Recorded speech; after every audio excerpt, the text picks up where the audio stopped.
പിന്നെ ഈ പറഞ്ഞ പോലെ വിഴിഞ്ഞം വിഷയം, ഞാൻ അത് ആദ്യം നേരത്തെ ചെയ്തു. വിഴിഞ്ഞം വിഷയത്തിൽ അച്ഛന്മാരും മെത്രാന്മാരും നാണം കെട്ടാണ് അത് അവസാനിപ്പിച്ചത്.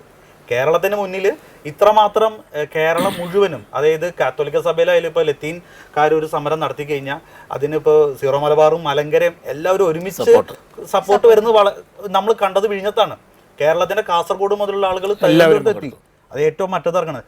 ഇത്രമാത്രം ശക്തമായ ഒരു സമരം നടന്നിട്ട് കളിയാക്കി അതേ നാണം കെട്ട് തലയിൽ മുണ്ട് ഇട്ട് പോരണ രീതിയിലേക്ക് നമ്മുടെ വൈദികരും മെത്രാന്മാരും എത്തേണ്ടി വന്നത് സർക്കാരിന്റെ ഒരു കളിയാണ്. ഒറ്റ രാത്രി കൊണ്ട് അതായത് പൂട്ടേണ്ട അടുത്ത് അവർ പൂട്ടി. റിയൽ പൊളിറ്റിക്സ് കളിച്ചു. അതായത് ചതിയാണ്. അതായത് ഒരു ഭരണത്തിലിരിക്കുന്ന വ്യക്തികൾക്ക് എങ്ങനെ ചതിക്കാൻ പറ്റും? പണ്ടൊന്നും നമ്മൾ കാണാത്ത രീതിയിൽ പണ്ട് സമരം ചെയ്യുകയാണെങ്കിൽ സമരം ചെയ്യട്ടെ, അവർക്ക് സമരം ചെയ്യാനുള്ള അവകാശമുണ്ട്, സമരം ചെയ്യട്ടെ. പക്ഷെ ആ സമരത്തെ എങ്ങനെ പൊളിക്കാം എന്നുള്ളൊരു ചിന്തയിൽ അവരത് പൊളിച്ചു.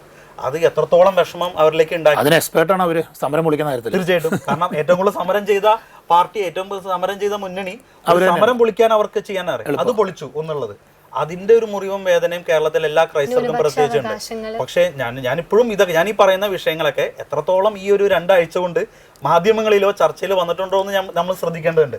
മറ്റൊന്ന് വെച്ചാൽ ഈ പറഞ്ഞ പോലെ വന്യമൃഗശല്യം. ഞാനിത് പറയുന്നത് വെച്ച് കഴിഞ്ഞാൽ കേരളത്തിന്റെ ഒരറ്റം വരെ വന്യമൃഗശല്യത്തിന്റെ സമരം നടക്കുമ്പോൾ ഞാൻ പോയിട്ടുള്ളതുകൊണ്ടാണ്. ഈ പിതാക്കന്മാർ വെയിലും പിടിച്ച് ഈ കണ്ട സമരം ചെയ്യുമ്പോൾ അതിന് മുമ്പിൽ ഈ കണ്ട നല്ല നട്ടപ്പുറ വെയിലത്തൊക്കെ ആയിരിക്കും സമരം. നട്ടപ്പുറ വെയിലും കൊണ്ട് റിപ്പോർട്ട് ചെയ്യാൻ ഞാൻ പോയതുകൊണ്ടാണ്. പല പിതാക്കന്മാർ ആവർത്തിച്ച് ഓരോരുത്തരും മരിക്കുമ്പോൾ, വയനാടും ഇവിടെയൊക്കെ മരിക്കുമ്പോൾ അവരൊക്കെ പുറകെ പോയിട്ടുണ്ട്. പിതാക്കന്മാരുടെ പുറകെ ഓരോ വീടുകളിൽ പോയിട്ടുണ്ട്, സമരത്തിന്റെ പുറകെ പോയിട്ടുണ്ട്. അന്നൊന്നും ഇപ്പോഴും കാണാമല്ലോ, ശശീന്ദ്രൻ ആ ഒരു മന്ത്രി, ഒരു ഉപകാരമില്ല എന്ന് തോന്നിയ ഒരു മന്ത്രി ഇപ്പോഴും മത്സരിക്കുന്നു. ഞാൻ കഴിഞ്ഞ ദിവസം ഒരു പോസ്റ്റ് കണ്ടു, അത് അതിശയമൊന്നുമല്ല കേട്ടോ. പലപ്പോഴും അത് അദ്ദേഹത്തിന് അവിടെ പിടിച്ചു നിൽക്കാൻ പോലും കുറച്ച് ബുദ്ധിമുട്ടുണ്ട് എന്ന രീതിയിൽ. ഞാൻ ഈ പറഞ്ഞ പോലെ അല്ല, കുറച്ചുകൂടി ഇതായിട്ടാണ് അവർ പറയുന്നത്. എങ്കിലും ആ ഒരു പ്രായത്തെയാണ് പറയുന്നത്. എങ്കിലും അദ്ദേഹം ഭരിച്ച ആ ഒരു ഡിപ്പാർട്ട്മെന്റിൽ എന്തൊക്കെ പ്രശ്നങ്ങളുണ്ടായി, എന്തൊക്കെ ഇഷ്യൂസ്, എത്ര പേര് മരിച്ചു, എത്ര പേരെ ചവിട്ടിക്കൊന്നു, ഇത്ര നാൾ കാണാത്ത രീതിയിൽ സർക്കാരും ഈ പറഞ്ഞ മെത്രാന്മാരെല്ലാവരും പുറത്തിറങ്ങിയില്ലേ. സീറോ മലബാർ സഭയുടെ എല്ലാ മെത്രാന്മാരും വനം വകുപ്പിനെതിരെ അല്ലെങ്കിൽ വനം മന്ത്രിക്കെതിരെ ആഞ്ഞടിച്ചു. അദ്ദേഹം പറഞ്ഞു, എൻ്റെ ഡിപ്പാർട്ട്മെന്റ് എന്ന് പറയുന്നത് വന്യമൃഗമാണ്, ഞാൻ വന്യമൃഗങ്ങളെ സംരക്ഷിക്കുള്ളൂ എന്ന് അദ്ദേഹം തുറന്നു പറഞ്ഞതാ. അത്തരത്തിൽ മനുഷ്യത്വമില്ലാത്ത രീതിയിലേക്ക് ഒരു വകുപ്പ് തന്നെ മാറിയിട്ടുണ്ട്. ഇപ്പോഴും അദ്ദേഹം മത്സരിക്കുന്നു. അദ്ദേഹത്തിന്റെ പാർട്ടി പോലും അദ്ദേഹത്തിന് സപ്പോർട്ട് ചെയ്യില്ല, എതിരാണ്. എങ്ങനെ അദ്ദേഹം മത്സരിക്കുന്നു ഒന്ന് നോക്കണം. ആകെ 2-3 പേര് മാത്രമേ അദ്ദേഹത്തിന് സപ്പോർട്ട് ചെയ്തിട്ടുള്ളൂ, അദ്ദേഹത്തിന്റെ പാർട്ടിയിൽ അല്ലെങ്കിൽ ആ ജില്ലാ ഘടകത്തിൽ പോലും. എങ്കിലും അദ്ദേഹം മത്സരിക്കുന്നു. അപ്പൊ മെത്രാന്മാർ നാണം കെട്ട്, ഞാൻ പിതാക്കന്മാരോട് നേരിട്ട് ചോദിച്ചിട്ടുണ്ട്, ആവർത്തിച്ച് നിങ്ങൾ സമരമുഖത്തുണ്ട്, ആവർത്തിച്ച് ഈ ഒരു സമരം ഉണ്ട്, എന്നിട്ട് പോലും സർക്കാർ വന്യമൃഗ ശല്യമാണോ മെത്രാന്മാർ സമരം ചെയ്യുന്നു, ഞങ്ങൾ നോക്കാം എന്നൊരു വാക്ക് പോലും പറഞ്ഞിട്ടില്ല, തിരിഞ്ഞു നോക്കിയിട്ടില്ല. തികഞ്ഞ അവഗണനയായിരുന്നു മെത്രാന്മാർ. ഇപ്പോഴും ഈ കഴിഞ്ഞ AKCC സമ്മേളനം 1 ലക്ഷം പേരോളം അടുത്ത് കണ്ണൂര് വലിയൊരു സമരം. മുഖ്യധാര മാധ്യമങ്ങൾ ആരും തിരിഞ്ഞു നോക്കിയിട്ടില്ല. കാരണം സമുദായ സംഗമത്തിൽ ഏറ്റവും ശക്തമായ കാര്യമായിരുന്നു കണ്ണൂർ AKCC. അത്രമാത്രം ജനം ഉണ്ടായിരുന്നു, ഇത്രത്തോളം. കാരണം ജനം നമ്മൾ ഈ കഴിഞ്ഞ നാളുകൾ കണ്ടിട്ടില്ല. അത്രയും ആളുകൾക്ക് ഈ ഒരു ഭരണവിരുദ്ധ വികാരമുണ്ട്. അല്ലെങ്കിൽ അവര് കർഷകർക്ക് എങ്ങനെയെങ്കിലും അവര് വന്ന് പറയുന്നു, അവിടെയും ഈ ഒരു വിഷയം വരുന്നു. കേരളം മുഴുവനായി തീർച്ചയായിട്ടും. പിന്നെ ഈ ഒരു ന്യൂനപക്ഷ വകുപ്പിന്റെ പിന്നെ ഒപ്പം ഹിജാബ് വിഷയം, ഒരു കന്യാസ്ത്രീയെ പരസ്യമായി അവഹേളിച്ച ഒരു മന്ത്രി അദ്ദേഹം ഇപ്പോഴും മത്സരിക്കുന്നുണ്ട്. ആ ഒരു ഹിജാബ് തലയിലിട്ട ഒരു കന്യാസ്ത്രീ ഈ ഹിജാബിനെ എതിർക്കുന്നു എന്ന രീതിയിൽ, ശിരോവസ്ത്രം ഇട്ട ഒരു കന്യാസ്ത്രീ അത്രത്തോളം എതിർത്ത ഒരു മന്ത്രി ഇപ്പോഴും ഇതുണ്ട്. പിന്നെ അല്ല, ഞാൻ ക്രൈസ്തവ മേഖലയും കൂടി വെച്ച് നോക്കുമ്പോ ക്രൈസ്തവർ ഇപ്പൊ മുനമ്പത്ത് എന്താണ് സംഭവിച്ചത്? മുനമ്പത്ത് സംഭവിച്ചത് ഇപ്പോൾ ഞാൻ പലപ്പോഴും സഭാധികാരികൾ പക്ഷെ എത്രത്തോളം പറയുന്നില്ല. കാരണം പക്ഷെ നമുക്ക് ഇപ്പോൾ ആ മുനമ്പത്തെ വിഷയവുമായി ബന്ധപ്പെട്ട് കഴിഞ്ഞ ലോക്സഭ ഇലക്ഷൻ മുതൽ പുറകിൽ നിന്നിരുന്ന എന്നെ സംബന്ധിച്ചോളം മുനമ്പത്തെ സംബന്ധിച്ചിടത്തോളം നിലവിൽ 3 മുന്നണി ഞാൻ പറയുന്നില്ല. കാരണം കോൺഗ്രസിന് നിലവിൽ ഒന്നും ചെയ്യാൻ പറ്റില്ല. കാരണം കേന്ദ്രത്തിലും അവർ ഭരണത്തിലില്ല, ഇവിടെയും ഭരണത്തിലില്ല. അവർ ഭരണത്തിൽ വരാണെങ്കിൽ അവർ ചെയ്തില്ലെങ്കിൽ തെറ്റാണ്. നിലപാട് സ്വീകരിക്കായിരുന്നു. പക്ഷേ എങ്കിലും VD സതീശൻ പറയുന്നു 10 മിനിറ്റ് കൊണ്ട്, ഇപ്പോഴും കൊടുത്തിരിക്കുന്ന ഉറപ്പാണ്, ഞങ്ങൾ ഭരണത്തിൽ വന്നാൽ 10 മിനിറ്റ് കൊണ്ട് മുൻപം വിഷയം തീർത്തു തരും. 10 മിനിറ്റ് കൊണ്ട് തീർക്കാവുന്ന കാര്യമുള്ളൂ സർക്കാരിന്. അവര് 400 ചില്ലാനം ദിവസം സമരത്തിൽ 14 ദിവസം കേന്ദ്ര സർക്കാർ കളിച്ചു. BJP ഇന്നും അവിടെ സമരത്തിലിരിക്കുന്നുണ്ട്. BJP കൂടി അവിടെ കാണാം. അത് പുറത്ത് വേറെ BJP കൂടെ. പക്ഷെ ആ BJP കൂടി എന്തിനാന്ന് കൂടി ചിന്തിക്കണം. മുനമ്പത്തിന്റെ പേരും പറഞ്ഞ് ലോക്സഭയിലും രാജ്യസഭയിലും വഖഫ് ഭേദഗതി ബിൽ പാസ്സാക്കി. അവിടെ വളരെ വികാരാധീന അമിത്ഷാ പോലും മുനമ്പം എന്ന് പറഞ്ഞിട്ട് നമ്മളെ കരഞ്ഞു പോകും. അത്രമാത്രം വികാരാധീനനായ അദ്ദേഹം മുനമ്പത്തിന്റെ പേരും പറഞ്ഞ് വഖഫ് ബിൽ പാസ്സാക്കി. അതിനുശേഷം മുനമ്പത്തിന് എന്ത് കിട്ടി? മുനമ്പത്തിന് എന്ത് കിട്ടി? രാജ്യത്തിന് മൊത്തം കിട്ടുന്ന ഒരു സെക്ഷൻ 40A ഇനി ഒരു ഭൂമി ഏറ്റെടുക്കണമെങ്കിൽ കുറച്ച് നേരിട്ട് അവർ അറ്റാച്ച് ചെയ്യാൻ പറ്റില്ല. പക്ഷെ മുനമ്പത്തുകാർക്ക് ഇപ്പോഴും കിട്ടിയിട്ടില്ല. അതിനുശേഷം 2 മന്ത്രിമാര് ഏറ്റവും കൂടുതൽ റവന്യൂ അവകാശങ്ങൾ പുനഃസ്ഥാപിക്കുക എന്ന ആവശ്യം വെച്ചാണ് മുനമ്പക്കാർ സമരം ചെയ്തത്. റവന്യൂ മന്ത്രി ആദ്യമായി കാലുകുത്തുന്നത് ആ സമരം അവസാനിപ്പിക്കുന്ന ദിവസമാണ് അവിടെ. പി രാജീവ്. ഈ 2 മന്ത്രിമാർ വന്ന് അവസാനിപ്പിച്ചു. എന്തുണ്ടായി? കരടയ്ക്കുന്നുണ്ട്. ഇപ്പോഴും അവർ കരടയ്ക്കുന്ന ആർക്കാന്ന് അവർക്കറിയില്ല. വേറെ ഒന്നും ചെയ്യാൻ പറ്റില്ല. വേറെ ഭൂമിയിൽ എന്താ ചെയ്യുന്നു? ഈ വിഷയങ്ങൾ ഇപ്പോഴും അവർക്കറിയില്ല. അവരെന്തിനാ സമരം നിർത്തിയെന്ന് പോലും എനിക്ക് തോന്നുന്നു അവിടുത്തെ സാധാരണ ജനങ്ങളെ സംബന്ധിച്ചോളം അവർക്ക് ഇപ്പോഴും അറിയില്ല ഞങ്ങൾ എന്തിനാണ് സമരം നിർത്തിയത്. 600-ലധികം വീടുകളുണ്ട് 100 പക്ഷേ അവിടെ ഒരു ചതി നടന്നിട്ടുണ്ട്. ചതി ഒരു പക്ഷേ കഴിഞ്ഞ ചെറിയ ചതിയൊന്നും അല്ല. തദ്ദേശീയ തെരഞ്ഞെടുപ്പിന് തൊട്ട് മുമ്പാണ് ഇവരെ സമരം അവസാനിപ്പിക്കുന്നത്. അന്ന് നൽകിയിരുന്ന ഉറപ്പ് ഇന്നും പാലിക്കപ്പെട്ടിട്ടില്ല. മുനമ്പത്ത് ഈ വിഷയവുമായി ബന്ധപ്പെട്ട് തെരഞ്ഞെടുപ്പിൽ ആരും ഒന്നും പറയുന്നില്ല എന്ന് വെച്ചാൽ ഞങ്ങൾ പോയതാണ്. ഞാൻ പോയി നേരിട്ട് കേട്ടത് കൊണ്ടാണ് ഞാൻ ഇത് പറയുന്നത്. മുനമ്പത്ത് ഇതുവരെയും കാര്യങ്ങൾ സംഭവിച്ചിട്ടില്ല. അവർക്ക് അവരുടെ ഭൂമി കിട്ടിയിട്ടില്ല. അതും വലിയ ചർച്ചയല്ല. ഈ ഇലക്ഷനും ചർച്ചയല്ലല്ലോ. അല്ല, ഈ ഇലക്ഷനും ചർച്ചയില്ല. എന്താണ് സംഭവിക്കുന്നതെന്ന് അറിയില്ല. അവരിപ്പോഴും പാവങ്ങള്.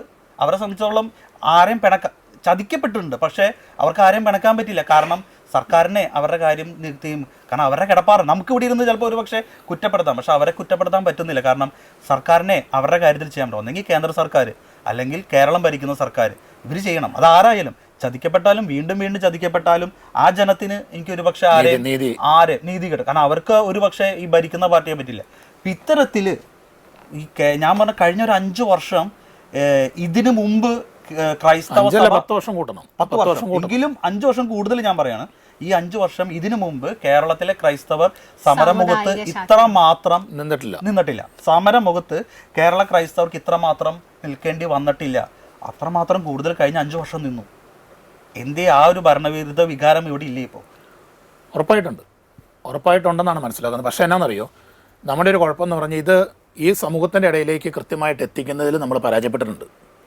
ഇപ്പോഴും നമ്മളടക്കമുള്ള സമൂഹം ഇപ്പോൾ അന്ന് കണ്ണൂർ റാലിക്ക് വന്ന പറയുന്ന ലക്ഷക്കണക്കിന് ആളുകളുടെ അതിൽ തന്നെ എത്ര പേര് ഈ വികാരം എന്ന് പറഞ്ഞാൽ ഈ ഒരു എതിർവികാരത്തോടെ വന്നു എന്നറിയത്തില്ല. അത് ചിലപ്പം ആ സംഘടനയോടുള്ള സ്നേഹം കൊണ്ടായിരിക്കാം, അല്ലെങ്കിൽ ഇത് കാണാൻ വേണ്ടി വന്നവരായിരിക്കാം. എത്ര പേർക്ക് ഈ വികാരം ഉണ്ടെന്ന് അറിയത്തില്ല. എൻ്റെ വീട്ടിൽ കാട്ടുപന്നി കയറിയിട്ടില്ല, എൻ്റെ വീട്ടിൽ കടുവ കയറിയിട്ടില്ല, കടൽ തീരത്ത് താമസിക്കുന്നവരാണ്, എൻ്റെ വീട് കടലെടുത്തിട്ടില്ല. നമ്മൾ ഇതിനിടയ്ക്ക് ചർച്ച ചെയ്യാൻ പോയതൊരു വിഷയം എന്താണെന്നറിയോ, ഈ വിഴിഞ്ഞം പദ്ധതിയൊക്കെ ആയിട്ട് ബന്ധപ്പെട്ട് ഇപ്പോഴും ആ തീരദേശ ജനത അനുഭവിക്കുന്ന വേദനയുണ്ട്. ഓരോ ദിവസം, ഞാൻ കഴിഞ്ഞ ദിവസം ഉണ്ടായിരുന്നു വലിയതുറ അടുത്ത് തോപ്പ് എന്ന് പറയുന്ന ഒരു സ്ഥലത്ത്. ഞാൻ ചെന്ന വീടിൻ്റെ തൊട്ടടുത്ത വീട്ടിൽ 2 ദിവസം മുന്നേ 2 റൂം പൊളിഞ്ഞു പോയി വെള്ളം അടിച്ചിട്ട്. അതായത് ഡൊമസ്റ്റിക് എയർപോർട്ടിൻ്റെ അവിടെ നിന്ന് 3 നേരം വീട് കഴിഞ്ഞ 4ാമത്തെ വീട് കടലായി. അത്രയും കയറി വന്നു. അവിടെ 7 നേരം വീടുണ്ടായിരുന്ന പറയണേ. അത് കഴിഞ്ഞിട്ട് 1 കിലോമീറ്ററോളം തീരം. ആ തീരമാണ് പോയിട്ട്, ഈ വീടും പോയിട്ട് ഇനിയിപ്പോൾ 2-3 വീടുകളുള്ളൂ, ബാക്കി മുഴുവൻ പോയി. അത്ര ഇവരനുഭവിക്കുന്ന വിഷമം ഒന്ന് ആലോചിച്ച് നോക്കിയേ. അതൊന്നും ആർക്കും വേണ്ട. ഈ തീരദേശ ജനതയുടെ കഷ്ടപ്പാടുകളൊന്നും ആരും ചർച്ച ചെയ്യുന്നില്ല. അതുപോലെ തന്നെയാണ് മലയോര കർഷകർ. എൻ്റെ വീട്ടിൽ പുലി കയറിയിട്ടില്ല, എൻ്റെ മക്കളെ ആരും പിടിച്ചിട്ടില്ല. അവിടെ ഒരു സ്ത്രീയെ കടുവ പിടിച്ച് കൊന്ന് വലിച്ചു കയറിയ സമയത്ത് വകുപ്പ് മന്ത്രി കോഴിക്കോട് നിന്ന് പാട്ടുപാടുമായിരുന്നു. അങ്ങനെ ഒരു മന്ത്രിയാണ് ഇപ്പോൾ മത്സരിക്കുന്നത്. എന്തായാലും നല്ലൊരു തീരുമാനം എടുത്തിട്ടുണ്ട്. അവിടെ കർഷക മുന്നണി സ്ഥാനാർത്ഥി വന്നിട്ടുണ്ട്. ഇന്ന് അവിടെ ഡിക്ലറേഷൻ വന്ന് മത്സരിക്കുന്നുണ്ട്. അത് അങ്ങനെ ഉറപ്പിച്ചു. പക്ഷേ അപ്പോഴും ഞാൻ പറയുന്നത് വെച്ചാൽ അവിടെ അപ്പോഴും ഈ LDF എന്ന് പറയുന്ന, അതായത് ഈ LDFൻ്റെ വോട്ടുകൾ അവിടെ ഇളകുമെന്നുള്ളതാണ് സംശയം. അവിടെ ഞാൻ കാരണത്തിലേക്ക് വരുന്നത്. ഇതിന് കാരണം എന്നാണെന്നറിയോ, ഈ വിഷയങ്ങളൊന്നും ചർച്ച ചെയ്യപ്പെടാത്തതിൻ്റെ കാരണം നമുക്ക് പറയുമ്പോൾ വിഷമമുണ്ടെങ്കിലും ഇന്നും ക്രൈസ്തവ സമൂഹം ഒന്നിച്ച് ഈ വിഷയത്തിൽ നേരിടുന്നില്ല എന്നുള്ളതാണ്.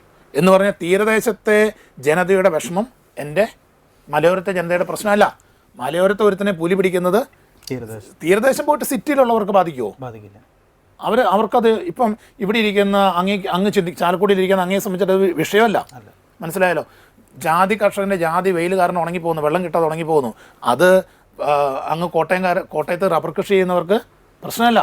റബ്ബറിന് വില കിട്ടാത്തത് പാലക്കാട് തെങ്ങ് കൃഷി ചെയ്യുന്നവരെ സംബന്ധിച്ചിട്ട് പ്രശ്നമല്ല.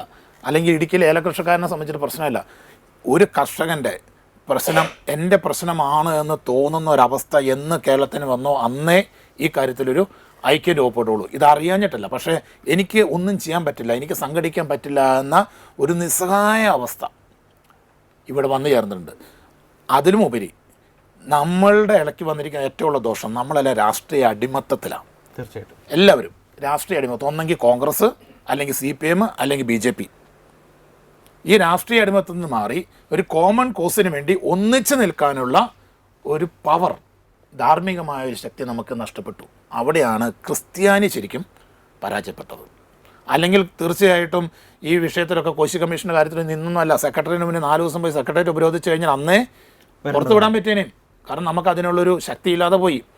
ഈ റബ്ബർ കർഷകരുടെ പ്രശ്നം ഗവൺമെൻറ് ഇത്ര നീട്ടിക്കൊണ്ട് പോകത്തില്ല. കാരണം 4 ദിവസം സെക്രട്ടേറിയറ്റ് ഉപരോധിച്ച് ജനങ്ങൾ പുറത്തിറങ്ങി എന്ന് പറഞ്ഞാൽ ഈ പറയുന്ന ഈ മുനമ്പത്തേക്ക് ഒഴുകിയതുപോലെ രാഷ്ട്രീയ നേതാക്കന്മാർ, രാഷ്ട്രീയ പാർട്ടികൾക്ക് അതീതമായിട്ട് ഒഴുകിയേനെ.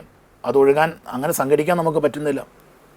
തീർച്ചയായിട്ടും അതൊക്കെയാണ് നമ്മുടെ ക്രൈസ്തവരുടെ ഡിവിഷൻ. ഇപ്പോൾ നമ്മളിപ്പോൾ ഇതുവരെ ചർച്ച ചെയ്യാത്തൊരു വിഷയത്തിനോട് വരാണെങ്കിൽ NDA ഇപ്പോൾ ഈ ഒരു വിഷയം ഇപ്പോൾ LDF സർക്കാരിനെതിരെയുള്ള അല്ലെങ്കിൽ ക്രൈസ്തവർക്കെതിരെ LDF സർക്കാരിൻ്റെ ഭാഗത്തു നിന്ന് വന്നിരിക്കുന്ന പല കാര്യങ്ങളും ഇപ്പം നമ്മൾ ചർച്ച ചെയ്ത് ഇത്രയും വിഷയങ്ങളുണ്ട്. പക്ഷേ ഇതൊന്നും അവർക്കെതിരെ ആവുന്നില്ല എന്നുള്ള വെച്ചാൽ ക്രൈസ്തവരെ സംബന്ധിച്ചിടത്തോളം ഇപ്പോൾ UDFൻ്റെ ഭാഗത്തായാലും അവർ നമ്മൾ അവിടെയും ക്രൈസ്തവർ സേഫ് അല്ല എന്നുള്ള ചിന്താഗതിയുണ്ട്. കാരണം ഇപ്പോൾ ഈ കഴിഞ്ഞ ദിവസം VD സതീശൻ്റെ ഭാഗത്ത് അദ്ദേഹം പിറ്റേ ദിവസം അത് തിരുത്തി. അദ്ദേഹം ലത്തീൻ സമുദായത്തിനെതിരല്ല, അതായത് വോട്ട് ബാങ്ക് കയ്യിലുണ്ടെങ്കിൽ അത് കയ്യിൽ വെച്ചാൽ മതി എന്നുള്ളത്. പക്ഷെ അദ്ദേഹം ഒരിക്കലും മലപ്പുറത്ത് പോയി അത് പറയില്ല. അദ്ദേഹം മലബാർ ഏരിയയിൽ വന്നിട്ട് ഒരിക്കലും VD സതീശൻ ഈ വാക്ക് പറയില്ല, വിവരം അറിയും. പക്ഷേ കൊച്ചിയിൽ അദ്ദേഹം പറയും, അല്ലെങ്കിൽ എറണാകുളത്ത് പറയും. പക്ഷേ എറണാകുളം എന്ന് പറയുന്നത് ലത്തീൻ സമുദായത്തിൻ്റെ ശക്തി കേന്ദ്രമാണ്. പക്ഷെ അവിടെ അത് പറയും. കാരണം അത് പറഞ്ഞാലും അദ്ദേഹത്തിന് അറിയാം, അദ്ദേഹത്തിന് കുറച്ച് കിട്ടേണ്ടത് അവിടെ തന്നെ കിട്ടും. കാരണം അത്തരത്തിൽ അത് ഏറ്റെടുക്കില്ല എന്ന്. പക്ഷേ പിറ്റേ ദിവസം അദ്ദേഹം അത് മാറ്റി. പക്ഷെ അത് പറഞ്ഞത് ലത്തീൻ സമുദായത്തിൻ്റെ എതിരെ അവർക്ക് ഇത്തരത്തിൽ അവർ നോക്കുമ്പോൾ, ജനങ്ങൾ നോക്കുമ്പോൾ ഓക്കെ അവിടെ നിന്നും ഞങ്ങൾക്ക് കിട്ടുന്നില്ല. അങ്ങനെ ഈ രണ്ട് മുന്നണിയിൽ നിന്നില്ലാത്ത ക്രൈസ്തവ സമൂഹം ഇന്ത്യയിലേക്ക് പോയിട്ടുണ്ടോ? എന്താണ് പറയാനുള്ളത്? ഒരു പരിധി വരെ പോയിട്ടുണ്ട്. ഒരു ചെറിയ ചായ്വുണ്ട് എന്ന് നമുക്ക് പറയേണ്ടി വരും. അത് നമുക്ക് നിഷേധിക്കാൻ പറ്റില്ലല്ലോ. ഇവിടെ കോൺഗ്രസിനെ സംബന്ധിച്ചിട്ട് അതിലേക്ക് പോയിട്ട് പ്രത്യേകിച്ച് നേട്ടമുണ്ടെന്ന് ഇപ്പം ജനങ്ങൾ വിശ്വസിക്കുന്നില്ല, പ്രത്യേകിച്ചും ക്രൈസ്തവ സമൂഹം. അതിന് പല കാരണമുണ്ട്. ഒന്ന് ജമാഅത്തെ ബന്ധങ്ങളുണ്ട്, കോൺഗ്രസിൻ്റെ രാഷ്ട്രീയ നിലപാടുകളുണ്ട്, ഈ മുൻപം പോലുള്ള വിഷയങ്ങൾ അവർ കൈകാര്യം ചെയ്ത വിഷയങ്ങളിൽ പരാജയമുണ്ട്, തീവ്രവാദ നിലപാടുകളോട് സോഫ്റ്റ് കോർണറെല്ലാം വെച്ചിട്ട് കോൺഗ്രസിനോടൊരു അകൽച്ച വന്നിട്ടുണ്ട്. അത് പക്ഷേ NDAയിലേക്ക് പതുക്കെ എത്തപ്പെട്ടിട്ടുണ്ട്. പക്ഷേ NDAയുടെ പ്രശ്നം എന്നാ, ഒരു സൈഡിൽ കൂടെ ഇവിടെ ചേർത്ത് പിടിക്കാൻ ശ്രമിക്കുമ്പോൾ തന്നെ മറു സൈഡിൽ കുത്തു വന്നുകൊണ്ടിരിക്കുക. അപ്പോൾ ഇന്ന് വിശ്വസിക്കാൻ പറ്റാത്തൊരു പാർട്ടിയായിട്ട്, മുന്നണിയായിട്ട് NDA മാറ്റപ്പെട്ടുകൊണ്ടിരിക്കുക. കാരണം എന്ന് വെച്ചാൽ കേരളത്തിൽ ഇവിടെ ചേർത്ത് പിടിക്കുമ്പോൾ നോർത്ത് ഇന്ത്യയിൽ എവിടെയെങ്കിലും കുത്തും, പ്രശ്നം ഉണ്ടാക്കും. കാരണം അത് അടിസ്ഥാനപരമായിട്ട് ഈ ക്രൈസ്തവനെ സംബന്ധിച്ചിട്ട് ഞാൻ പറയുകയാണെങ്കിൽ ഈ പറയുന്ന LDFനെ വിശ്വസിക്കാൻ പറ്റില്ല, UDFനെ വിശ്വസിക്കാൻ പറ്റുന്നില്ല, NDAനെ വിശ്വസിക്കാൻ പറ്റില്ല. കാരണം NDA മുന്നണിയെ സംബന്ധിച്ചിട്ട് RSS നേതൃത്വം കൊടുക്കുന്ന മുന്നണിയെ സംബന്ധിച്ചിട്ട് ക്രൈസ്തവരെ ഈ രാജ്യത്ത് തന്നെ ഇല്ലായ്മ ചെയ്യാൻ ശ്രമിക്കുന്ന വിഭാഗം. ഇസ്ലാം ഈ കോൺഗ്രസിനെ സംബന്ധിച്ചിട്ട് അവർക്ക് ക്രിസ്ത്യാനിനെ പ്രീണിപ്പിക്കാതെ അവർ ആരെയാണ് പ്രീണിപ്പിക്കാൻ നോക്കുന്നത്? മുസ്ലിം സമൂഹത്തെ പ്രീണിപ്പിക്കും. കാരണം ക്രിസ്ത്യാനി ഇല്ലെങ്കിൽ അവർക്ക് ജയിക്കാൻ പറ്റുന്ന ഒരവസ്ഥയാണ്. ഈവൻ ഇപ്പോൾ ചാലക്കുടിയിലേക്ക് നോക്കിയാൽ പോലും അവരെ സംബന്ധിച്ചിട്ട് അങ്ങനത്തെ ഒരു കാഴ്ചപ്പാട് അവർ നിൽക്കുന്നത്. CPMനെ സംബന്ധിച്ചിട്ട് ക്രിസ്ത്യാനി ഉണ്ടേലെന്നാ ഇല്ലേലെന്നാ അവർക്കൊരു മിനിമം വോട്ടേ ക്രൈസ്തവ സമൂഹത്തിൽ നിന്നുള്ളൂ എന്ന് അവർക്ക് കൃത്യമായിട്ട് അറിയാം. അതുകൊണ്ട് അവർക്ക് വേണ്ട. പിന്നെ കുറച്ച് ലത്തീൻ സമുദായത്തിൽ നിന്നുള്ള വോട്ടുകളാണ് കിട്ടിക്കൊണ്ടിരുന്നത്. അതിനെപ്പോലെ അവർ പണക്കിക്കൊണ്ടിരിക്കുക. അതുകൊണ്ട് ഈ 3 മുന്നണികൾക്കും ആവശ്യമില്ലാത്തൊരു വിഭാഗമായിട്ട് ഇപ്പോൾ വന്നേക്കാണ് ക്രൈസ്തവ സമൂഹം. NDAയിലേക്ക് പോകുന്നുണ്ടെങ്കിലും അത് പോകുന്നവർ പലരും ഇപ്പോൾ കുറച്ചൊന്ന് അനങ്ങി വന്നപ്പോഴേതാണ്ട് ഈസ്റ്റർ അവധി പ്രശ്നം വന്നു. അത് കയറി അത് ഇഷ്യൂവായി നിൽക്കുകയാണ്. ഗവൺമെൻറ്റിന് മിണ്ടാതിരിക്കാൻ പറ്റത്തില്ല. അതോടൊപ്പം തന്നെ എന്ത് വന്നു, ഇപ്പോൾ BJP സീലിൻ്റെ ഇഷ്യൂ വന്നു. ഇതെല്ലാം ക്രൈസ്തവ സമൂഹമാണ് ഏറ്റവും വിദ്യാഭ്യാസപരമായിട്ട് മുന്നോട്ട് നിൽക്കുന്നതുകൊണ്ട് അവർ ചർച്ച ചെയ്യും. സർ, അങ്ങനെ മത്സരിക്കാനായിട്ട് നേതാക്കൾ വരുന്നുണ്ടെങ്കിലും ക്രൈസ്തവരാരും പൊട്ടന്മാരല്ല. ക്രൈസ്തവർക്ക് എന്താണ് മുൻപിൽ നടന്നതെന്നുള്ളത് നമുക്ക് കൃത്യമായിട്ട് അറിയാം. ഈ കഴിഞ്ഞ നോർത്ത് ഇന്ത്യയിൽ നടന്ന പ്രശ്നങ്ങൾ തന്നെ നമുക്ക് സിസ്റ്റേഴ്സിന്റെ പ്രശ്നമാണെങ്കിലും ഛത്തീസ്ഗഡിലെ പ്രശ്നങ്ങളൊക്കെ ആണെങ്കിലും ഇത് നമുക്ക് ബോധവാന്മാരാണ്. NDAയുടെ സ്ഥാനാർത്ഥി പക്ഷെ എന്നാലും ഒഴുക്കുണ്ടല്ലോ, ചെറിയൊരു ഒഴുക്ക് എന്തായാലും നമുക്ക് അതാണ്. കാരണം എന്ന് വെച്ചാല് കഴിഞ്ഞ കാലങ്ങളിൽ ഇപ്പോൾ BJP അല്ലെങ്കിൽ NDA മുന്നണി ഇവിടെ ഉണ്ടായിരുന്ന ആ ഒരു എന്താ പറയുക, ഒരു ഭ്രഷ്ട് കൽപ്പിച്ചിട്ടുള്ള അകൽച്ച ഈ ഒരു തെരഞ്ഞെടുപ്പിൽ നമുക്ക് കാണാൻ സാധിക്കുന്നില്ല. നമ്മൾ മൊത്തത്തിൽ നോക്കുമ്പോൾ ഏറ്റവും കൂടുതൽ കാര്യം 2020 അവരിപ്പോൾ 2020 എന്ന പാർട്ടി അത് ഓൾറെഡി NDAയിലേക്ക് പോയത് അല്ലെങ്കിൽ BJPയോട് കൂട്ട ആ പാർട്ടിയുടെ വിശ്വാസത എത്രത്തോളം കുറയ്ക്കും എന്നുള്ളത് അത് നമുക്ക് ഈ തെരഞ്ഞെടുപ്പ് കഴിയുമ്പോൾ നമുക്ക് ചർച്ച ചെയ്യേണ്ടി വരും. എത്രത്തോളം അവർക്കത് പക്ഷെ എങ്കിൽ കൂടി 2020 സ്ഥാനാർത്ഥികളെ വെച്ചിരിക്കുന്നതിനകത്ത് ഭൂരിപക്ഷവും ക്രൈസ്തവ സമുദായ സംഘടനകളിൽ നിന്നും അല്ലെങ്കിൽ ക്രൈസ്തവരുമായി ചേർന്ന് പ്രവർത്തിക്കുന്ന കൂടുതൽ പേരും 2020 തീർച്ചയായിട്ടും അത് 19 സീറ്റാണ് BJP അവർക്ക് കൊടുത്തിരിക്കുന്നത്. അതിന്റെ പിന്നിലുള്ള എന്തായിരിക്കും? കാരണം വെച്ച് കഴിഞ്ഞാൽ കേരളത്തിന്റെ പല മേഖലയിലും BJPക്ക് പോലും ശക്തമായ വേരോട്ടുള്ള പല മേഖലയിലും 2020 സ്ഥാനാർത്ഥികളെ നിർത്തിയിരിക്കുകയാണ്. പല ആളുകളെയും വെക്കുന്നു. ഒരുപക്ഷെ അവർക്ക് സ്ഥാനാർത്ഥികളെ പോലും കിട്ടാനില്ല. അതുകൊണ്ടാണല്ലോ സീരിയൽ താരങ്ങളിലേക്ക് വരിവരിയായിട്ട് പോയത് പോലും. അതായത് അവർക്ക് നിർത്താനുള്ള സ്ഥാനാർത്ഥികളെ കിട്ടുന്നില്ല. അല്ലെങ്കിൽ അതിന്റെ പിന്നിൽ വേറെ പല കാര്യങ്ങളും കൂടി ഉണ്ടാവും അല്ലെ? എന്താ സാർ പറയാനുള്ളത്? പല കാരണങ്ങളുണ്ട് തീർച്ചയായിട്ടും. ഇപ്പം കൊടുങ്ങല്ലൂർ ഗോപാലകൃഷ്ണൻ പാവം അദ്ദേഹം കഷ്ടപ്പെട്ട് 3-4 വർഷം വർക്ക് ചെയ്ത് അവിടെ സെറ്റപ്പ് ആക്കി വെച്ചതാണ്. അതിനെ മുഴുവൻ പൊളിച്ചല്ലേ. അങ്ങനെയുള്ള ഇതിനകത്ത് ഏറ്റവും വിചിത്രമായിട്ട് തോന്നുന്ന ഏറ്റവും പ്രൈം സീറ്റുകൾ തൃപ്പൂണിത്തറ, കൊടുങ്ങല്ലൂർ, ഇങ്ങനെയുള്ള ഏറ്റവും പ്രധാനപ്പെട്ട ക്രീമായിട്ടുള്ള മണ്ഡലങ്ങൾ പോലും 2020 കൊണ്ടുപോയി കൊടുത്തത്. അതിനകത്ത് തീർച്ചയായിട്ടും 2-3 കാര്യങ്ങൾ നമുക്ക് കാണാൻ സാധിക്കും. ഒന്ന്, അതിനകത്ത് ഒരു രാഷ്ട്രീയമുണ്ട്. പിന്നെ 2, നമ്മൾ ആദ്യത്തെ പാർട്ടി നമ്മളൊന്ന് ചർച്ച ചെയ്ത്, അതായത് കോൺഗ്രസിനെ ഇല്ലായ്മ ചെയ്യുക എന്ന ഒരു അജണ്ട ആർക്കുണ്ട്? BJP. അപ്പോൾ അതിന് ഏറ്റവും നല്ല സംഭവം ഇത് പഠിച്ച് പതുക്കെ കമ്മ്യൂണിസം പതുക്കെ ഇല്ലാതാവും. കാരണം കമ്മ്യൂണിസ്റ്റ് പാർട്ടിയുടെ തൊഴിലാളി വർഗ സിദ്ധാന്തങ്ങളെല്ലാം നഷ്ടപ്പെട്ട് അത് ബൂർഷ ഒരു ക്യാപിറ്റലിസ്റ്റ് മോണോപ്പൊളിറ്റിക് ആയിട്ടുള്ള ഒരു സിസ്റ്റത്തിലേക്ക് എത്തപ്പെട്ട് കഴിഞ്ഞു. ഈ ഒരു എന്താ പറയാ അന്തം എന്ന രീതിയിൽ അത് കഴിഞ്ഞു. അതും അവരും ഇപ്പം എങ്ങനെയും പൈസ ഉണ്ടാക്കാനുള്ള ഓട്ടത്തിലാണ്. ലോക്കൽ കമ്മിറ്റി ആണെങ്കിൽ പോലും അങ്ങനെ ഒരു അവസ്ഥയിൽ എത്തി നിൽക്കുന്നത്. അപ്പോൾ അത് പതുക്കെ തന്നെ ഡെഡ് ആവും എന്നുള്ളത് ഇവർക്കറിയാം. BJPക്ക് നന്നായിട്ട് അറിയാം. BJP ഇത് വളരെ തന്ത്രപൂർവ്വം പരീക്ഷിച്ച് വിജയിച്ച് വരിക. അപ്പോൾ ഈ കോൺഗ്രസിനെ പുറത്താക്കണമെങ്കിൽ കട്ട മത്സരം ഒഴിവാക്കിക്കൊണ്ട് ഒരു പൊളിറ്റിക്കൽ തന്ത്രം എടുത്തതാവാനും ഒരു സാധ്യതയുണ്ട്. 2, ഇതിനകത്ത് രാജീവ് ചന്ദ്രശേഖർ എന്ന് പറയപ്പെടുന്ന വ്യക്തി, അദ്ദേഹം നല്ലൊരു കോർപ്പറേറ്റ് മുതലാളിയാണ്. സാബു എന്ന് പറയപ്പെടുന്നയാളും നല്ലൊരു കോർപ്പറേറ്റ് മുതലാളിയാണ്. ഇതിനകത്തൊരു ബിസിനസ് ഡീലിൽ നിന്ന് എങ്ങനെ ഉറപ്പിക്കാൻ പറ്റും? നമുക്ക് പുറത്തുനിന്ന് കാണുമ്പോൾ ഇതിനകത്തൊരു സീരിയൽ നടി, ഒരു ദിവസം പോലും രാഷ്ട്രീയം ചർച്ച ചെയ്യുകയോ ചിന്തിക്കുകയോ ചെയ്യാത്ത ഒരു സീരിയൽ നടിമാർ നിങ്ങളുടെ വിവാഹമാണല്ലോ. ഈ നടി പെട്ടെന്നൊരു സുപ്രഭാതത്തിൽ 3-4 സീരിയലിൽ ഓരോ ദിവസം അഭിനയിച്ചുകൊണ്ടിരിക്കുന്നവരാണ്. 2 മണിക്കൂർ, 3 മണിക്കൂർ, 4 മണിക്കൂറൊക്കെ വെച്ചിട്ട് അവർ ആ സീരിയൽ അഭിനയം എല്ലാം നിർത്തിയിട്ട് ഒരു മാസത്തെ വരുമാനം വേണ്ടെന്ന് വെച്ചിട്ട് ഇവിടെ വന്ന് നിൽക്കുമെന്നാണ് ചിന്തിക്കുന്നത്. അങ്ങനെ ചിന്തിക്കാൻ പറ്റുന്ന രീതിയിൽ മലയാളി മാറിയോ? എനിക്ക് തോന്നുന്നില്ല. ഒരു ഉറപ്പില്ല. ജയിക്കുന്നു പോയിട്ട് 10,000 വോട്ട് കിട്ടുമെന്ന് ഉറപ്പില്ലാത്ത സ്ഥലങ്ങളിൽ വന്ന് നിൽക്കുന്നു. അപ്പോൾ അതിനകത്തൊരു ബിസിനസ് ഉണ്ട്. പേയ്മെന്റ് ഉണ്ടാവും. തീർച്ചയായിട്ടും ഉണ്ടാവും. അല്ലാതെ ഒരു കാരണവശാലും അങ്ങനെയുള്ളവർ വന്ന് നിൽക്കില്ല, ബലിയാടാവില്ല. കാരണം ഇന്നലെയൊക്കെ വന്ന ഒരു ട്രോള് കണ്ടല്ലോ, ഒരു സ്ഥാനാർത്ഥി എന്ന് പറയുകയാണ്, ഞാൻ ഇന്ന സിനിമയിൽ ഞാൻ മോഹൻലാലിൻ്റെ കൂടെ അഭിനയിച്ചിട്ടുണ്ട് എന്ന് പറഞ്ഞ് പരിചയപ്പെടുത്തേണ്ട അവസ്ഥ എന്ന് പറഞ്ഞാൽ രാഷ്ട്രീയം പറയാനില്ല, രാഷ്ട്രീയം പറയാൻ അറിയില്ല.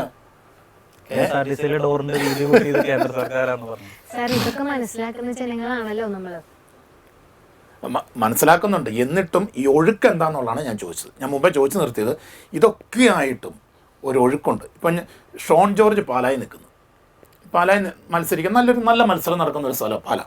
ഒരു ഉദാഹരണം ഞാൻ പറഞ്ഞാൽ NDA മുന്നണിയിൽ നിന്ന് മത്സരിക്കുന്നു. ഈ ഷോൺ ജോർജിന് വേണ്ടി വർക്ക് ചെയ്യാൻ വയനാട്ടിൽ നിന്ന്, കണ്ണൂരിൽ നിന്ന് ഒക്കെ ക്രിസ്ത്യാനികളായ നല്ല ആളുകൾ, ഇന്ന് വരെ കോൺഗ്രസിൻ്റെയോ അല്ലെങ്കിൽ ഇടതുപക്ഷത്തിനോ കൂടെ നിന്നവർ അതൊക്കെ വിട്ട് വന്ന് വർക്ക് ചെയ്യണമെങ്കിൽ ഒരു ഒഴുക്കില്ല, ഒരു ചായവില്ല എന്ന് നമുക്ക് പറയാൻ പറ്റില്ല.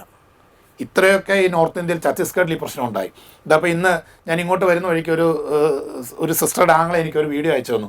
കോൺവെൻറ്റിനോട് ചേർന്നുള്ള ഒരു വില്ലേജിലെ ക്രിസ്ത്യൻ വീടുകളെല്ലാം തെരഞ്ഞു പിടിച്ച് ഹിറ്റാച്ചിക്ക് പൊളിച്ചുകൊണ്ടിരിക്കുക. എന്നാൽ ഹിന്ദു വീടുകളൊന്നും പൊളിക്കുന്നില്ല. ഇപ്പോൾ ഇന്ന് നടന്നുകൊണ്ടിരിക്കുക. ആ സ്ഥലമൊക്കെ ഉണ്ട്, കൃത്യമായിട്ട് എനിക്ക് നോക്കിയാലേ പറയാൻ പറ്റുള്ളൂ. അങ്ങനെ അതുമാതിരി നടക്കുന്നു. കേരളത്തിന് പുറത്ത് എല്ലാ സ്ഥലങ്ങളിലുണ്ട്. എന്നിട്ടും ഇതൊക്കെ അറിഞ്ഞിട്ടും നമ്മുടെ സഹോദരങ്ങളെ ഇതുപോലെ പരസ്യമായിട്ട് പീഡിപ്പിക്കുമെന്ന് അറിഞ്ഞിട്ടും എന്തേ BJPയിലേക്ക് ഇങ്ങനെ ഒരു ചായ്വ് പോകുന്നത്? ഇന്നലെ വരെ ക്രൈസ്തവ സമൂഹത്തിന് വേണ്ടി കട്ടക്ക് നിന്ന PC ജോർജ് ആ ക്രൈസ്തവ സമൂഹത്തെ തള്ളിപ്പറഞ്ഞെന്ന് ഞാൻ പറയല, പക്ഷേ വിശ്വാസത്തെ തള്ളിപ്പറഞ്ഞുകൊണ്ട് അദ്ദേഹം അവിടെ പോയി നിൽക്കുന്നു. കാരണം പൂജ തുടങ്ങിയിട്ടാണ് നോമിനേഷൻ കൊടുക്കുന്നത്. മറ്റേ ഷോൺ ജോർജ് പോലും ശിവലിംഗത്തിൽ പാലാഭിഷേകം നടത്തുന്ന വീഡിയോസ് പുറത്ത് കിടക്കുന്നു.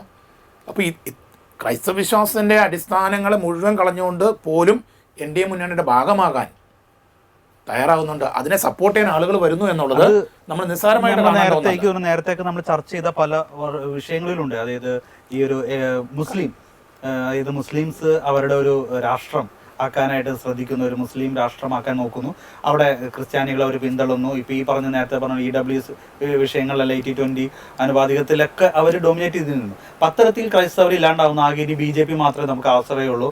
ബാക്കി 2 മുന്നണികളും അവരൊരു വോട്ട് ബാങ്ക് ആയതുകൊണ്ട് അവരുടെ പുറകെ പോകുന്നു. ക്രൈസ്തവൻ വോട്ട് ബാങ്ക് അല്ല, അതുകൊണ്ട് BJP മാത്രമേ ഉള്ളൂ. അത്തരത്തിലൊരു ചിന്താഗതി ആളുകളുള്ളിൽ ഉണ്ടാക്കുന്നത്. ഇത് BJP ഒരിക്കലും നമുക്ക് തൊട്ടുകൂടാത്ത ഒരു പാർട്ടിയല്ല എന്ന് ചില നമ്മുടെ ക്രൈസ്തവ സംഘടനകളടക്കം ചില സംഘടനകൾ അത്തരത്തിൽ ഉണ്ടാക്കി എടുക്കുന്നുണ്ട്. പിന്നെ അതോടൊപ്പം തന്നെ അത് കണ്ട് അറിഞ്ഞു തന്നെ ഇപ്പൊ നേരത്തെ പറഞ്ഞ BJP അവര് നല്ല തെരഞ്ഞെടുപ്പ്, കാരണം മോദി അല്ലെങ്കിൽ അമിത്ഷാ കൂട്ടുപോയിട്ട് വന്നതിന് ശേഷം അവർ ഇത് ശരിക്കും ഒരു ബിസിനസ് രീതി തന്നെയാണ് തെരഞ്ഞെടുപ്പിനെ അവർ ഫ്രെയിം ചെയ്യുന്നത്. അല്ലാണ്ട് അതിനു മുമ്പ് രാഷ്ട്രീയ പാർട്ടികൾ ചെയ്ത പോലെയല്ല.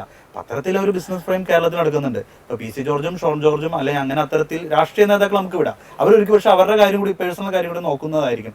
പക്ഷെ ഇത്തരത്തിൽ ഈ ഒരു തെരഞ്ഞെടുപ്പിൽ ഇത്രമാത്രമാണ് ഈ പറഞ്ഞ പോലെ രാജീവ് ചന്ദ്രശേഖരന്റെ അടുത്ത് കഴിഞ്ഞ ദിവസം ഇന്നലെ അഘോരികൾ, നമ്മൾ ഇതുവരെ ഒരിക്കലും ക്രൈസ്തവര് ക്രൈസ്തവർ എന്നല്ല, നമ്മൾ കേരളം കണ്ടിട്ടില്ല ഇത്തരത്തിലൊരു തെരഞ്ഞെടുപ്പ്. നമ്മൾ നോർത്ത് ഇന്ത്യയിലോ മറ്റു മേഖലയിലോ കണ്ടിട്ടുണ്ട് ഇതുപോലുള്ള ആളുകളൊക്കെ വന്നിട്ട്. പിന്നെ നേരത്തെ പറഞ്ഞ റോബിൻ രാധാകൃഷ്ണൻ, അദ്ദേഹം വടിവാളും പിടിച്ചുകൊണ്ട് തെരഞ്ഞെടുപ്പ്, നമ്മൾ അത്തരത്തിൽ തെരഞ്ഞെടുപ്പ് റാലികളൊക്കെ നോർത്ത് ഇന്ത്യയിൽ കാണുമ്പോൾ നമുക്ക് ഭയം തോന്നും. ഇവിടെ ക്രൈമാണ്, നമ്മുടെ രാജ്യത്തെ സംബന്ധിച്ചിട്ട് അത് ക്രൈമാണ്. അപ്പൊ അത്തരത്തിൽ ഒരു ഇതെടുത്ത് നടക്കുന്നു. ഇങ്ങനെ രീതിയിലേക്ക് തെരഞ്ഞെടുപ്പിനെ BJP മാറ്റാനായിട്ട് നോക്കുന്നുണ്ട്. ഇതിന്റെ ഇടയ്ക്കാണ് NDA മുന്നണിയിൽ നിന്ന് ക്രൈസ്തവരടക്കം, ഇപ്പോൾ ഞാൻ പറയുകയാണെങ്കിൽ ഇപ്പൊ ഈ ചാലക്കുടി മണ്ഡലം ചാർലി പോൾ അദ്ദേഹം ക്രൈസ്തവ സഭയിൽ നിൽക്കുന്നതാണ്. 2020 കഴിഞ്ഞ, ഓക്കെ കുഴപ്പമില്ല. പക്ഷെ എങ്ങനെയാണ് അത് NDAയോട് ചേർന്ന് നിൽക്കുന്നത്? പിന്നെ അതോടൊപ്പം തന്നെ മൂവാറ്റുപുഴയിലെ സ്ഥാനാർത്ഥി കത്തോലിക്ക കോൺഗ്രസിന്റെ കോതമംഗലം രൂപത പ്രസിഡന്റാണ്. അദ്ദേഹം ശക്തമായിട്ട് പറഞ്ഞിരുന്നു. അപ്പൊ പക്ഷേ അതെല്ലാം ഈ ഒരു ക്രൈസ്തവ വോട്ടുകൾ പോകുവാനായിട്ട് അത് നമുക്ക് ക്രൈസ്തവ ചാൻസസ് ഉണ്ടോ? അത് സത്യം പറഞ്ഞ തെരഞ്ഞെടുപ്പ് കഴിയുമ്പോൾ നമുക്ക് അതിന്റെ റിസൾട്ട് വരുമ്പോഴേ അറിയാം. അവിടെയാണ് മുമ്പേ ചോദിച്ച ചോദ്യത്തിന് കൗണ്ടർ വരുന്നത്. ഇതൊക്കെ ജനം മനസ്സിലാക്കില്ലേ എന്ന് ചോദിക്കുമ്പോൾ തന്നെയാണ് ജനം അങ്ങോട്ട് പോകുന്നത്. ഇതെല്ലാം കണ്ടിട്ട് അതിന്റെ പുറകെയുള്ള വികാരം എന്താണ്? അവിടെ ഒരു പരിധിവരെ മുമ്പേ ഡിജോ പറഞ്ഞതുപോലെ ഒരു ഇസ്ലാമിക തീവ്രവാദത്തിനെതിരെയുള്ള ഒരു നിലപാട് സ്വീകരിച്ചുകൊണ്ട് പോകുന്നതായിരിക്കാം. പക്ഷേ യഥാർത്ഥ രാഷ്ട്രീയം ചർച്ച ചെയ്യുന്ന ഒരു വ്യക്തിയാണ് ഞാനെങ്കിൽ ഞാൻ ഒരിക്കലും ഒരു തീവ്രവാദത്തിന് ബദലായിട്ട് മറ്റൊരു തീവ്രവാദത്തെ അല്ല കൂട്ടുപിടിക്കേണ്ടത്. അതാണ് കാരണം രാഷ്ട്രീയമാണ് ചർച്ച ചെയ്യേണ്ടത്. ഇത് രാഷ്ട്രീയം ചർച്ച ചെയ്യാതെ തീവ്രവാദം വർഗീയതയും ചർച്ച ചെയ്ത് പോവാണ്. ഇത് അൾട്ടിമേറ്റ് ലോസ് ആർക്കായിരിക്കും അറിയോ? ക്രൈസ്തവ സമൂഹത്തിനാണ്. അതിനാണ് ഇപ്പൊ ഞാൻ ഈ പറഞ്ഞ പോലെ എല്ലാ പാർട്ടിക്കാരും നമ്മുടെ ക്രൈസ്തവന് ഒരു പാർട്ടി എന്ന് നോക്കാതെ, മുന്നണി നോക്കാതെ, ക്രൈസ്തവർക്ക് അവരുടെ ഒപ്പം നിൽക്കുന്ന മുന്നണികൾക്ക് വോട്ട് ചെയ്യുക അല്ലെങ്കിൽ അവരോടൊപ്പം നിൽക്കുക എന്നുള്ളതാണ്. പക്ഷേ പല കാര്യം ഒരു പാർട്ടി അല്ലെങ്കിൽ ഒരു മുന്നണി നമ്മൾ വിശ്വസിക്കുമ്പോൾ അവരുടെ പ്രവർത്തികൾ എന്താണ്, അവരുടെ ചെയ്തികൾ എന്താണ്. മറ്റേ 2 മുട്ടനാടുകൾ തമ്മിൽ കൂട്ടിയിടിക്കുമ്പോൾ ചോര കുടിക്കാൻ നിൽക്കുന്ന കുറുക്കനാണോ, ചിരിച്ചുകൊണ്ട് നിൽക്കുന്ന ഒരു കുറുക്കനാണോ അവരെന്ന് ചൂഴ്ന്നറിയാൻ ഓരോ ക്രൈസ്തവനും ഈ തിരഞ്ഞെടുപ്പിൽ ശ്രദ്ധിക്കണമെന്ന് തന്നെയാണ് എനിക്ക് പറയാനുള്ളത്. മഹാത്മാഗാന്ധിയുടെ ഒരു വാക്കുണ്ട്, ശക്തനായവർക്കും ദുർബലർക്കും ഒരേ അവസരം ലഭിക്കുന്നതാണ് രാഷ്ട്രീയം. രാഷ്ട്രീയം എന്ന് പറയുന്നത് സമഗ്ര വികസനമാണ് എന്നുള്ളത് മഹാത്മാഗാന്ധിയുടെ ഒരു വലിയൊരു വാക്കാണ്. അപ്പോൾ ഈ 3 മുന്നണികളും ഇന്ന് ഇലക്ഷന്റെ ചൂടിൽ നിൽക്കുമ്പോൾ എത്രത്തോളം നമ്മുടെ രാഷ്ട്രത്തിന്റെയും നമ്മുടെ നാടിന്റെയും ഒക്കെ വികസനത്തിന് വേണ്ടി അവർ പ്രവർത്തിക്കുന്നു ഉള്ളത് നമ്മൾ ജസ്റ്റ് ഒന്ന് ചിന്തിക്കേണ്ട. പ്രവർത്തിക്കുന്നില്ല എന്ന് മാത്രമല്ല, അവരുടെ പ്രചരണങ്ങളിലും അവരുടെ പ്രസംഗങ്ങളിൽ പോലും അത് കടന്നു വരുന്നില്ല. അതിലും ഭീകരമായിട്ടാണ് ഇവിടെ വർഗീയത വരുന്നത്. ഇന്ന് വരെ കേരളത്തിൽ ചർച്ച ചെയ്യപ്പെട്ടിട്ടില്ലാത്ത രീതിയിലുള്ള ഒരു വർഗീയ പ്രചരണമാണ് ഈ പ്രാവശ്യത്തെ അസംബ്ലി ഇലക്ഷൻ നടക്കുന്നത് എന്നുള്ളത് പച്ചയാണ്. ഈ കഴിഞ്ഞ ത്രിതല പഞ്ചായത്ത് ഇലക്ഷൻ്റെ സമയത്ത് തിരുവനന്തപുരത്ത് BJPയുടെ സ്ഥാനാർത്ഥി കരമന ജയൻ, അവരുടെ കോർപ്പറേഷൻ മേയർ ആവാൻ വേണ്ടി ഉണ്ടായിരുന്ന അവസാനം വരെ ലിസ്റ്റ് ഉണ്ടായിരുന്ന മനുഷ്യനാണ്. അദ്ദേഹത്തിൻ്റെ വാർഡിൽ ആണ് ഞങ്ങളുടെ ഓഫീസ് ഉള്ളത്, നമ്മുടെ മിനിസ്ട്രിയുടെ ഓഫീസ് ഉള്ളത്. അവിടെ ഈ അനൗൺസ്മെൻറ്റ് വാഹനത്തിൽ വെച്ചിരുന്ന പാട്ടെന്താണെന്നറിയോ? നമുക്ക് നമ്മുടെ ആചാരങ്ങളും അനുഷ്ഠാനങ്ങളും സംരക്ഷിക്കേണ്ടേ, അതിന് BJP NDA, അതിന് NDA എന്ന് പറഞ്ഞിട്ട് പരസ്യമായിട്ട് വോട്ട് മേടിച്ചത്. ചില ബാൻഡുകൾ ഇപ്പോൾ വരുന്നുണ്ട്, ചില ബാൻഡുകളും ഇതേപോലെ തന്നെ പരസ്യമായിട്ട് ഈ പറഞ്ഞ പോലെ NDAക്ക് ഈ പറഞ്ഞ പോലെ ഗുരുവായൂര് നേരത്തെ പറഞ്ഞ B. ഗോപാലകൃഷ്ണൻ പറഞ്ഞത് ഗുരുവായൂര് പോലെ, പക്ഷെ അതിനെ ന്യായീകരിച്ചുകൊണ്ട് രാജീവ് ചന്ദ്രശേഖരൻ പറഞ്ഞു ഇപ്പൊ മറ്റ് സ്ഥലം വത്തിക്കാനിലോ അല്ലെങ്കിൽ അങ്ങനെ. ഇത് ഞാൻ ചോദിക്കുന്നത്, ഗുരുവായൂർ എന്ന് പറയുന്നത് ഒരു രാജ്യമല്ല, ഒരു സംസ്ഥാനം, അതൊരു മണ്ഡലമാണ്. അവിടെ ക്രൈസ്തവരുണ്ട്, മുസ്ലിംസ് ഉണ്ട്, ഹിന്ദുക്കളുണ്ട്.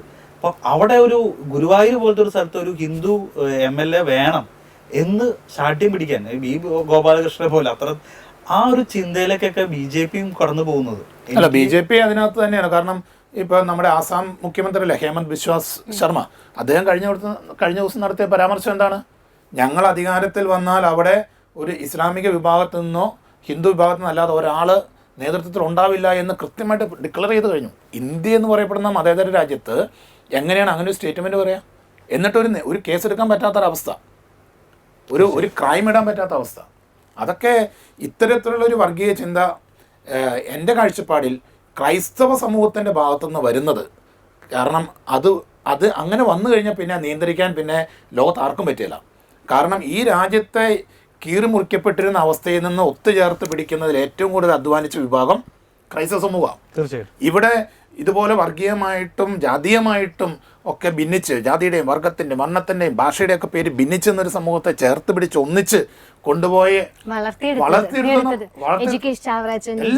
എല്ലാം എന്തിനാ ഒന്നിച്ച് ഒരു പന്തിയിലിരുന്ന് ഭക്ഷണം കഴിക്കാൻ പറ്റില്ലായിരുന്നു, ഒന്നിച്ചൊരു ബെഞ്ചിലിരുന്ന് വിദ്യാഭ്യാസം നേടാൻ പറ്റില്ലായിരുന്നു. ഇതിനെല്ലാം ഒന്നിച്ച് ചേർത്ത അതേ സമൂഹത്തിൻ്റെ കയ്യിൽ നിന്ന് തന്നെ ഒരു വിഭാഗീയ ചിന്ത വരുന്നതും വർഗീയ ചിന്ത വരുന്നതും ഈ രാജ്യത്തിനൊട്ടും ഭൂഷണമല്ല എന്ന് മാത്രമല്ല, നമ്മുടെ രാജ്യത്തെ അത് തകർച്ചയിലേക്ക് കൊണ്ടുപോകാനേ അത് ഉപയോഗിക്കുള്ളൂ. തീർച്ചയായിട്ടും അങ്ങനെ നോക്കുകയാണെങ്കിൽ ഇപ്പോൾ പലപ്പോഴും കോൺഗ്രസ് എത്ര വർഷം രാജ്യം ഭരിച്ചതാണ്. നിലവിൽ ഒരുപാട് ഇത്തരത്തിലൊരു വർഗീയ ധ്രുവീകരണം ഈ കുറച്ച് നാളുകളായിട്ടാണ് കൂടുതൽ വരുന്നത്. അപ്പോൾ രാജ്യം ഉണ്ടായ സമയം മുതൽ കോൺഗ്രസ് ഭരിച്ച ആ ഒരു ഭാരതം അത് വെച്ച് നോക്കുമ്പോൾ അവർ മതേതരത്വം കാത്തുസൂക്ഷിക്കാൻ കോൺഗ്രസ് ശ്രമിച്ചിട്ടുണ്ട്. തീർച്ചയായിട്ടും. പക്ഷെ അതിനെ നന്നായിട്ട് ഇസ്ലാമിക പ്രസ്ഥാനങ്ങൾ അതിനെ ചൂഷണം ചെയ്തത് മനസ്സിലാക്കാൻ കോൺഗ്രസ് നേതൃത്വത്തിന് പറ്റിയില്ല എന്നുള്ളത് അതും ഒരു പരാജയമാണ്. അതുകൊണ്ടാണല്ലോ ഇന്നിപ്പോ ഈ ഒരു അവസ്ഥയിൽ വന്ന് ഇവിടെ നിൽക്കേണ്ടത്. അതാണ് ഇന്നത്തെ തകർച്ചയ്ക്ക് കാരണം. അതിനൊരു അല്പം വിഷൻ അവർക്കുണ്ടായിരുന്നെങ്കിൽ ഇന്ന് ഇന്ത്യ ഈ പറയുന്ന അവസ്ഥ വരില്ലായിരുന്നു. മാത്രമല്ല BJPക്ക് ഒരിക്കലും ഇതുപോലെ എത്താനും പറ്റില്ലായിരുന്നു. തീർച്ചയായിട്ടും എത്താനും പറ്റില്ല. എന്തായാലും നിലവിലെ അവസ്ഥയിൽ കേരളത്തിലെ 3 മുന്നണികൾക്കും അല്ലേ തീർച്ചയായും എന്തായാലും BJP അക്കൗണ്ട് തുറക്കുമെന്ന് തന്നെയാണോ പറയുന്നത്? BJP അക്കൗണ്ട് തുറക്കാൻ അല്ലെങ്കിൽ അതുപോലെ കോൺഗ്രസും CPM കൂടെ എന്തെങ്കിലും മുമ്പേ പറഞ്ഞ പോലത്തെ ഡീൽ ഉണ്ടാവണം. അതല്ലെങ്കിൽ BJP അക്കൗണ്ട് തുറക്കും, ഉറപ്പായിട്ട് തുറക്കും. അനിൽ എന്താ പറയുക? BJP അക്കൗണ്ട് തുറക്കും തന്നെയാണ്. എന്തായാലും നമ്മളിപ്പോ ഇത്രയും കാര്യങ്ങൾ ചർച്ച ചെയ്തു. ഭരണം ആർക്ക് കിട്ടുമെന്നുള്ള മാത്രം ഒരു തൂക്ക് നിൽക്കുന്നു എന്ന് പറഞ്ഞ ഒരു മൃഗീയ ഭൂരിപക്ഷത്തിലേക്ക് വരുന്നുണ്ട്. ഇപ്പൊ കഴിഞ്ഞ ഉമ്മൻചാണ്ടി സർക്കാരിന്റെ നമുക്കറിയാം 4 സീറ്റിനായിരുന്നു ഭരിച്ചുകൊണ്ടിരുന്ന 5 വർഷം. അത് അദ്ദേഹത്തിന്റെ കഴിവ്. ഇന്നാണെങ്കിൽ ആർക്കും ഒരു 4 സീറ്റിന് പറ്റില്ല, 5 വർഷം പൂർത്തീകരിക്കാൻ പറ്റില്ല. ഉമ്മൻചാണ്ടി ആയതുകൊണ്ട് മാത്രമാണ് അദ്ദേഹം ആ 4 സീറ്റിൽ പൂർത്തീകരിച്ചത്, 5 വർഷം അദ്ദേഹം പൂർത്തീകരിച്ചത്. പക്ഷെ ഇന്ന് അങ്ങനെ ഒരു അവസ്ഥയിലേക്ക് വരികയാണെങ്കിൽ ഇപ്പോൾ BJPക്ക് 2 or 3 സീറ്റ് കിട്ടുകയാണെങ്കിൽ കൂടി ഒരു തൂക്ക് വരാണെങ്കിൽ തന്നെയായാലും ഈ BJPയിലേക്ക് അല്ലെങ്കിൽ NDA മുന്നണിയുടെ ഹെൽപ്പിലേക്ക് ഒരു പോകേണ്ടി വരുമോ എന്നുള്ളത് കൂടി ചിന്തിക്കണം. എങ്ങനെ വരും എന്നുള്ളത് അത് എന്തെങ്കിലും തെരഞ്ഞെടുപ്പ് കഴിയുമ്പോൾ നമുക്ക് കാണാം. കാരണം ചിലര് തൂക്ക് പ്രവചിക്കുന്നു. 67, 69 ആ റേഞ്ചിൽ രണ്ടുപേരും നിൽക്കുന്നു. ഒപ്പം നല്ലൊരു ഭൂരിപക്ഷം ഏതെങ്കിലും ഒരു മുന്നണിക്ക് ഇല്ലെങ്കിൽ BJP വോട്ട് ഷെയറിന്റെ കാര്യത്തിൽ മുന്നേറ്റം ഉണ്ടാക്കും എന്നുള്ള കാര്യത്തിൽ യാതൊരു തർക്കവുമില്ല. മണ്ഡലങ്ങളിൽ പറയുന്ന പോലെ 15-30 ഒക്കെ സുരേഷ് ഗോപി കഴിഞ്ഞ ദിവസം 35 എന്ന് പറയുന്നത് കേട്ടു. അതിലേക്കൊന്നും എത്തിയില്ലെങ്കിലും ഉറപ്പായിട്ട് അവർ ഇപ്രാവശ്യം അക്കൗണ്ട് തുറക്കും എന്നുള്ള കാര്യം തർക്കമൊന്നുമില്ല. 5 താഴെ അല്ലേ, ഒരു 2 to 6 എന്നൊക്കെയുള്ളതാണ് എൻ്റെ ഒക്കെ ഒരു കാഴ്ചപ്പാട്. അതിലേക്ക് എത്തപ്പെടാൻ സാധ്യതയുണ്ട്. പിന്നെ കോൺഗ്രസ് പറയുന്ന പോലെ സതീശൻ പറഞ്ഞതുപോലെ 100-110 സീറ്റിലേക്കൊന്നും കോൺഗ്രസിന് ഇപ്പോഴത്തെ ഒരു സാഹചര്യത്തിൽ നല്ലൊരു ട്രെൻഡ് ഉണ്ടായിരുന്നു, അതിനെ നഷ്ടപ്പെടുത്തിയെന്ന് മാത്രമേ ഉള്ളൂ. അതുകൊണ്ട് അതും പറയാൻ വേണ്ടി പറ്റില്ല. തീർച്ചയായിട്ടും അത് എനിക്ക് തോന്നുന്നു VD സതീശ് ഈ ജനങ്ങൾ ആഗ്രഹിക്കുന്നുണ്ട്. ഇപ്പോൾ പിണറായി കേന്ദ്രത്തിൽ BJP മോദി എന്നൊരൊറ്റ മുഖമുള്ളൂ.